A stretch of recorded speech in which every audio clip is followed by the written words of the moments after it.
So in this One, end, two, three. Exploitable opens 2.2x in the hijack. Biluzin 3 bets to cut off 7 big blinds. And we get a 4 bets to 22.5. The exact depth is 126 bigs. All right. 3x, yeah, makes sense. And Biluzin was, let me check. Biluzin, Pedro Toledo. Oh, so Brazilian against Brazilian. There we go. Ah, so wait, this is a newcomer. So he, like, I'm not too in touch, but I know that he's been crushing like Isaac GG, and he came up really quickly. Yeah. Pedro Toledo. I think he came from Saulo Costa's stable, if I'm not mistaken. We see a 10% bet on a monotone board here after the 4 bets. Mm-hmm.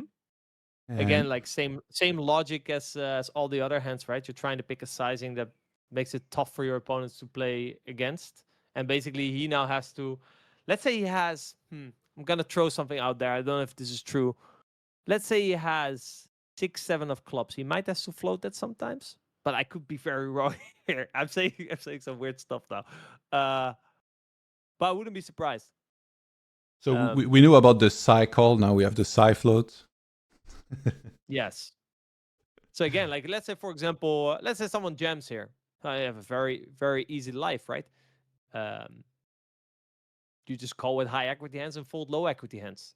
But this is tough. Now you have to go really in low equity hands.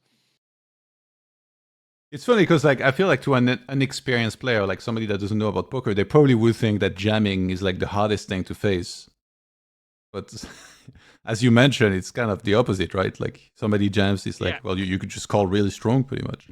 Unless they do it a lot, then obviously exactly. it gets more complicated. It's kind of like, okay, well, he jams twice the pot. Okay, well, I only have to defend a very, very low frequency of the time. And then, so for example, you never have to call pocket nines without a heart, for example, but you would always have to call it now. Yeah. But like, I think people have a tough spot facing a jam here because they don't know their own range. They don't know which ranges they are playing. So therefore, they don't know how high or how low they are in their range, and they don't know if they're gonna overfold or underfold, if they call a certain hand or fold a certain hand. Like if you don't know what your range is, then you don't know if you, let's say for example, 10-9 suited is the strongest hand you ever have here. Yeah, you should probably call that. But if you don't know where 10-9, let's say you have King 10 offsuit as well, yeah, you should probably call that instead of 10-9, right? So you have to understand, you have to know your range. Yeah, for sure. The board pairs on the turn with the what was the second pair, and now exploitable checks. Is this like a easily recognizable line for you where you can pinpoint some of the hands that he might have here? Yeah, so basically on the flop, Biluzin is going to be forced to overfold a lot because his range is more suited heavy, and Exploitable's range is more offsuit heavy. Think of a hand like Ace Queen offsuit is one of the prime bluffing candidates for exploit out of position, and Biluzin is going to fold most of his offsuit hands, so he either has a suited hand or a pair. So therefore on the flop, sure, he's going to try to dig, but he's going to be massively overfolding. And therefore, Exploitable can just bet range. Biluzin is going to do a lot of the folding. So on the turn, Exploitable still has his whole range, basically, right? Because he just range betted. And Biluzin has already folded a lot. So automatically, the equity advantage has shifted to the in-position player. So therefore, Exploitable is going to have to do a lot of checking. The 5 particularly also, I would say, improves Biluzin because he could have 5-4 suited, 5-6 suited, ace-5 suited. Exploitable could also have those hands, but at a lower frequency. Okay, so he's And then I would now assume Biluzin is going to do a small bet. That's kind of how I would imagine this spot to play. And you're perfect. Oh, man, how are you this good? Get in the mix, TheWakko. We do have the small bet. Poker, it's funny. I did, someone asked me for the podcast. I did a podcast with one of the cash guys last week. And he said poker is more of a sport than a science. And I like that. Like, for example, I can tell you here the science, but performing at a high level is a sport, right? You can study poker in the solver as a scientist, as a mathematician, Yeah. You can analyze hand as a scientist, but playing poker and competing at a high level, that's a sport. So it brings different elements with it. But so far, like the bet sizing and frequencies, this is just a matter of understanding the game at a theoretical level, which is like the basis, which I'm pretty sure everyone here in this championship kind of masters, right? So yeah, then your edge has to come from something else. For example, like the turn gem spot with Matt. That's more where kind of the soul reading begins. But so far, this is like a very theoretically standard hand. Yeah. Well, the river though, very interesting. Now brings a 10, so there's 2 pairs on the boards, and I would guess, right, like it's pretty relevant here to try and think who has more 10s. Like we were talking about who has more 5s earlier. Does it appear clearly in either player's shoes here who might have more 10s, if any? I think it's pretty well divided. Okay. I'm leaning towards saying that. This kind of depends on Biluzin's strategy on the turn. So he's very incentivized to bet a hand like pocket eights with a heart, for example, on the turn, or pocket eights in general, because against 10% he probably has to call pocket eights. But he's less incentivized to bet a hand like king 10 of clubs, for example. So depending on what he does, but he could also just use a simplified strategy where it's like, okay, I'm just gonna range bet small on the turn. Would probably be okay as well. You can bet those hands, check those hands.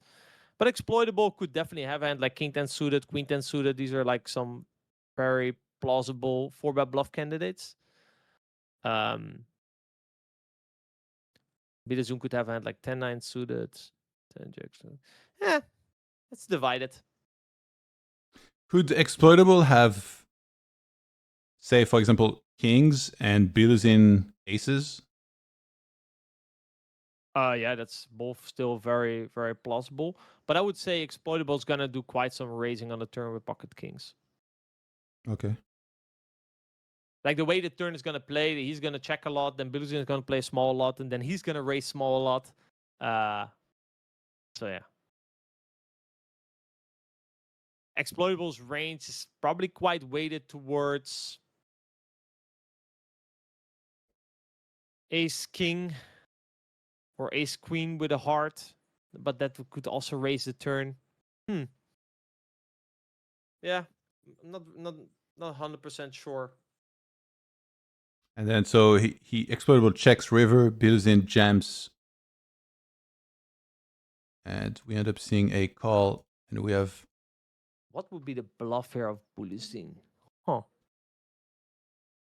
A 1 heart hand? Or you say it's. So like I said, You said it's more exploitable that has those, yeah. Exploitable, I think he plays his hand perfectly fine. Like this makes a lot of sense for a hand that you don't want to check raise the turn. Like I said, I think ace just check raises the turn. But queen's no heart. Yeah, that makes a lot of sense. His hand makes a lot of sense to play the way he does. And yeah, Biluzin, played. Yeah, I think both hands played pretty fine. River though, I mean, Biluzin could play queens this way himself as well. Bluffs? What are the bluffs for Biluzin?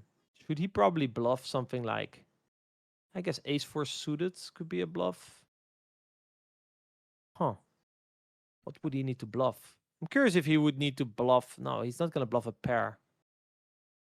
Actually, the river is, I think, quite close, actually, now looking at this again from exploitable shoes.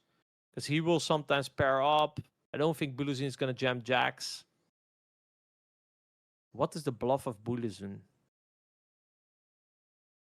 Probably has to bluff like some random pocket sixes with a heart or something. But that's probably not bluffing because you just win against ace king sometimes. Yeah, I figured with queens, you're probably not loving life on this run out on the river. It's probably close to a full. Yeah, also because the board ace king has showdown. Yeah, I'm not really sure. The bluffs are going to be quite hard to find here, and he definitely can have a 10. He can have a 5. He can have a flush. He can have aces. And like I see someone here, ace king with a heart. The problem is with all the bluffs that Biluzin has in position, they also have high EV in check. So ace high, for example, on the river has some EV in check. You will chop against other ace highs. So in order to bluff, you have to now outperform the EV of check. It's a very hard spot for Biluzin to over bluff, and I don't think you're beating any value. So yeah, probably not loving life here. Yeah. Nice, Endo. Very interesting.